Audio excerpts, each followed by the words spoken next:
Hi everyone, today I'm gonna show you this auto brewing station that I made. It's not like any auto brewing station you've ever seen before. Now I'm just gonna do a demonstration. I'm gonna make wait, hang on, let me check if what's this. Okay, so first batch, clear that first. So for this demonstration, I will make a splash potion of increased duration of invisibility. I did press the button. Just gotta. Now I just need to wait for the ding. There we go. Now let's turn these off.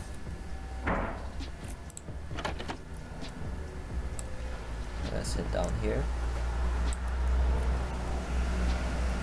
So this is where you will place your water bottles in the storage right here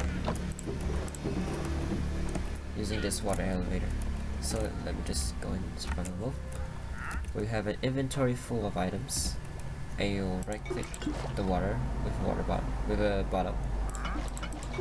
It spits out a water bottle and it goes right into the system. This is how I made the storage. So when you hear one ding, it means that this hopper is full. When you hear another ding, it means this hopper is not full. Simple as that. Now, I have all the materials in already, right here, all in the correct order. I have water bottles. There's a water bottle. So now I just have to press this button to get things going. Just wait for a bit. The my card's gonna place all our water bottles in. Yup. And there we go. So now all we have to do is wait for this to finish, and we'll see end results.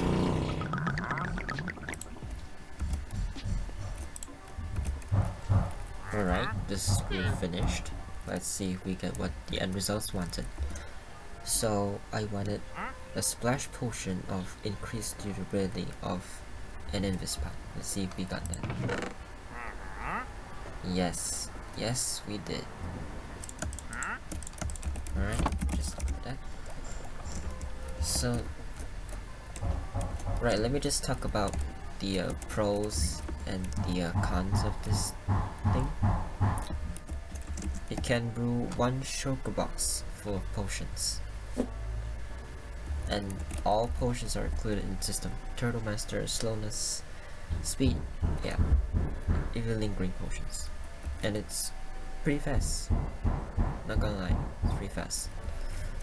Now for the cons, well, it's very resource heavy, as you can see right here. It is it is really big. Yeah, I'm not gonna deny that, but it works like a charm, so I don't want to complain about that. You also have to manually refuel the brewing stands. Like you have to come in here, then grab blaze powder, then just fill them in. But that really isn't a problem as well. So what did I do here? I would give you a brief explanation. This lever, these levers are gonna activate this. Okay, I double flipped there. Something's probably wrong. Oh, okay, nothing happened. Alright, so when I flip this lever, the observer will detect this lamp and activate this sticky piston once. These sticky pistons, depending on wherever I'm flicking the lever. And this line right here, this entire line, basically what it does is whenever you flick any of these levers, this block will definitely go down. And what is this block? This block is for nether wart. And as you may know, nether wart is the basic resource for almost all potions except for weakness. That's why for a weakness potion I directly power the storage for Murderous Fire Eye, so that it doesn't trigger the nether wart as well. Oops. So the same goes for every single one of these, except for these three. So slowness, invis, and instant damage. What makes them different is that it's the one below's added with Murderous Fire Eye. That's why whenever I press this lever, this observer will detect this redstone lamp, but this observer will also detect this one. What this does is directly power the Murderous Fire Eye one. Basically all it does is just place down these 3 blocks. When I flip this back up, it goes back up. Now these are the boosters, like Redstone for potion duration, potion level for glowstone dust, special potion for gunpowder, liquid potion for dragon spell. Basically they're all right here. Yeah. Now I need to explain what's behind here, these chests. Why are they all like in separate places? So this is, first we have nether wart. Nether wart goes in the system, as the system I say, this minecart chest first, because we want the nether wart to go in the hoppers here first. Then there's also the second category, which is sugar, golden carrots, and melons. Sugar for speed, carrots for night vision, melons for health. I'll explain why they're in the second category later. This is the third category. Any other potions remaining, also from the Spider Eye. And then there's the boosters. All they do is just make the potion better, or yeah. So why are these in category 2? Well, these 3 are the only potions you can add with the Spider Eye and make another potion altogether. That's why they're in category 2. They should go second, and then this go in third. Just that's basically it. So what does this button do? Well, this button just powers this clock, updates the block above this clock, and then power this clock. So what this clock does is, there's 10 items in it, right? So whenever I power this clock, it's gonna power this entire system right here. Right now nothing is connected, but whenever I flick the lever, let's say I want slowness, these blocks will go down. When these blocks go down, it means they are connected to this right here. These torches stop this hopper from collecting items from these chests here. And it's very important that there's 10 items in it, so that whenever they go in this minecart, there's exactly 9 items in it. Yeah, because one more items just, you know, for all the circuitry to go in there. I'm gonna go close this. Then what I have here is a bunch of repeaters going into this sticky piston. What this sticky piston does is power this piston to go down here. And as you can see, once the block is down here, the minecart goes. And then when it comes back in, it retracts the block back up. So what this does is it's powered by this comparator right here.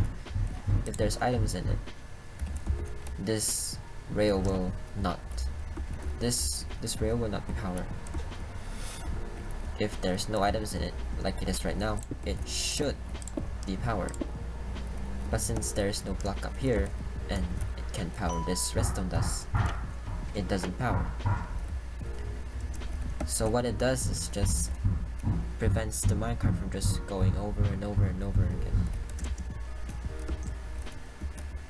So whenever I press this button, it pushes the block down.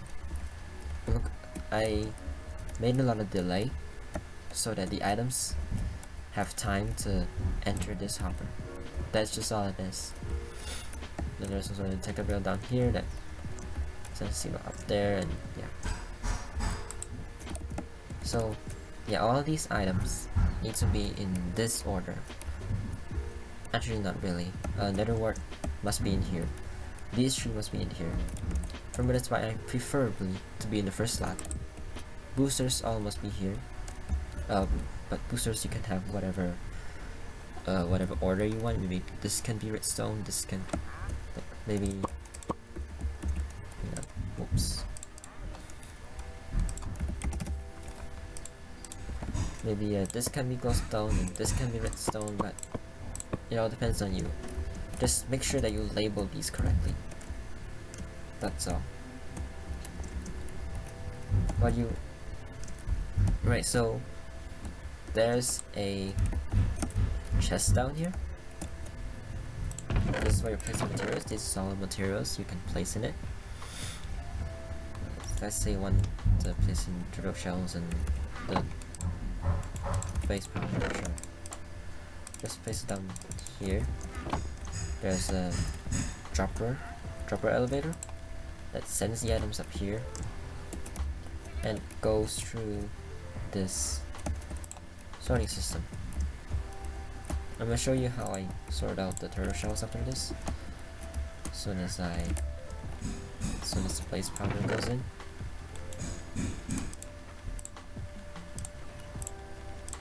Right, so we'll see.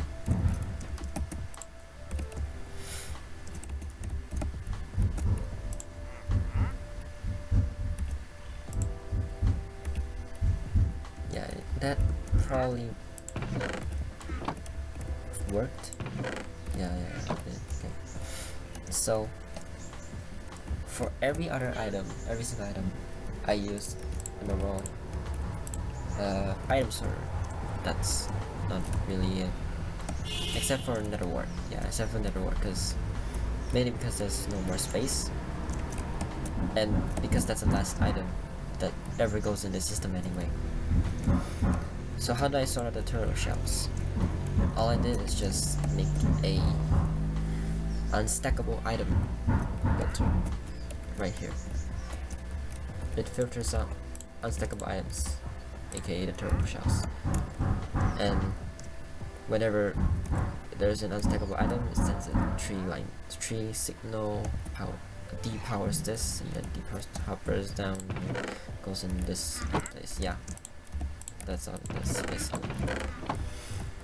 So you don't need to worry about storage. It's all done, unless you accidentally place something that's not supposed to be in the material list. Then you're probably gonna have to get them yourself.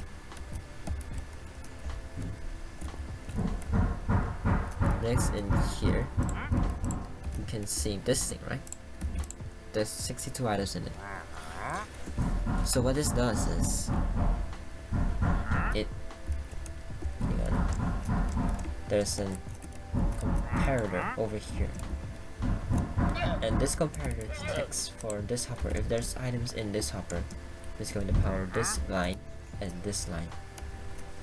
This line powers this repeater, which powers this entire line, which also powers these hoppers for stopping them from grabbing the water bottles before they're brewed, and it also updates this sticky piston right here to start this clock. So why is this clock here? This clock is to detect if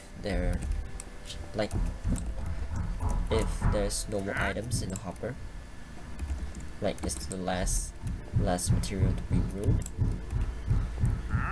This line is going to stop. This is like how it is right now. I gotta apologize for not explaining this well enough. Not really that good.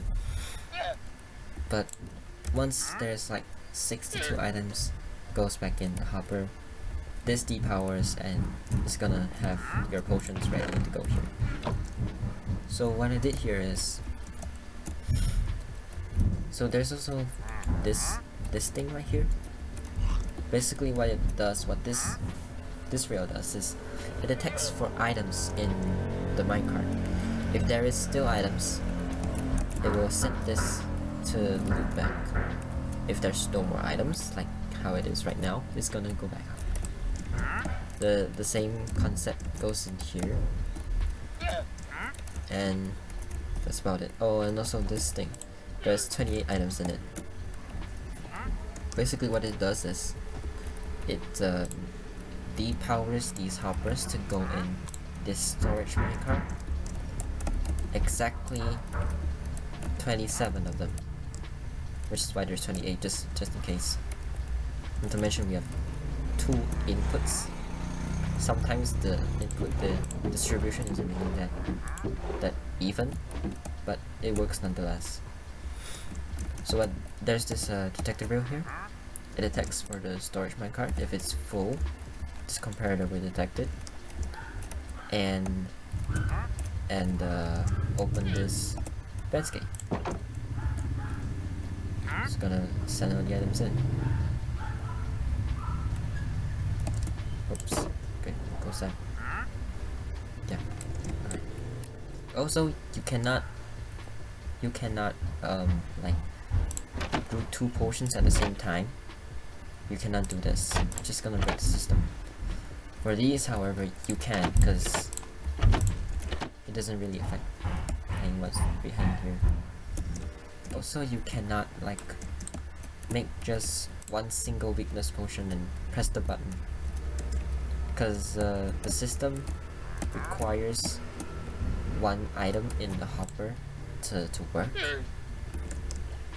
But for one single weakness potion, like you only brewing the spider eye, from the spider eye, so it doesn't have anything more to detect in the hopper, which is what makes it all possible. If you really want to brew a weakness potion, you have to add at least a booster or something.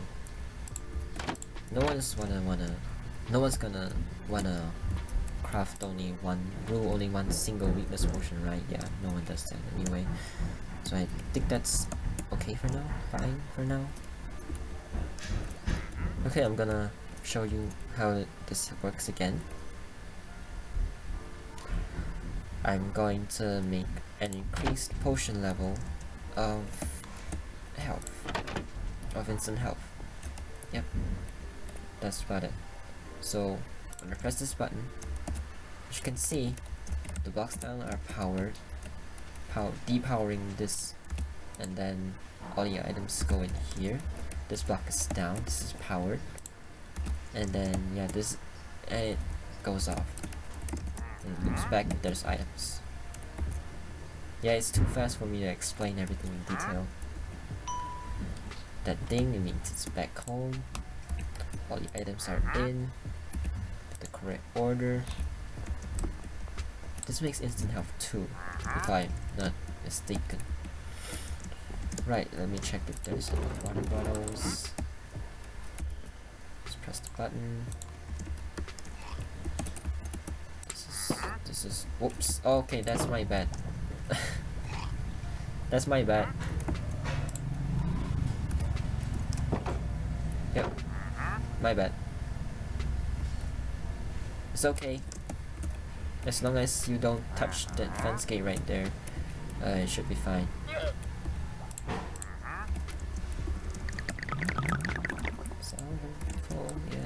Yeah, okay. Yeah, that was my bad. That was totally my bad. Sorry. So yeah, as you can see, this is power, right? This is power. Whenever there's no more items in here, this clock is gonna go again. As you can see, it's already brewed up instant health. when this clock runs out, all the potions go down and end up in this chest right here. These two pistons power this line that deactivates these hoppers and yada yada yada. There we go, one shulker box full, or rather one chest full of potions. Yeah, if you want to build this in your world, I can leave a world download down below in the description. But yeah, that's about it. If you have any ideas on how to make this better, like redstone wise, do feel free to contact me or something, I guess. If there's anything you still want to know about this thing, leave it down in the comments. I read it all. So yeah. Anyway, thanks y'all for watching. See you in the next video. Goodbye.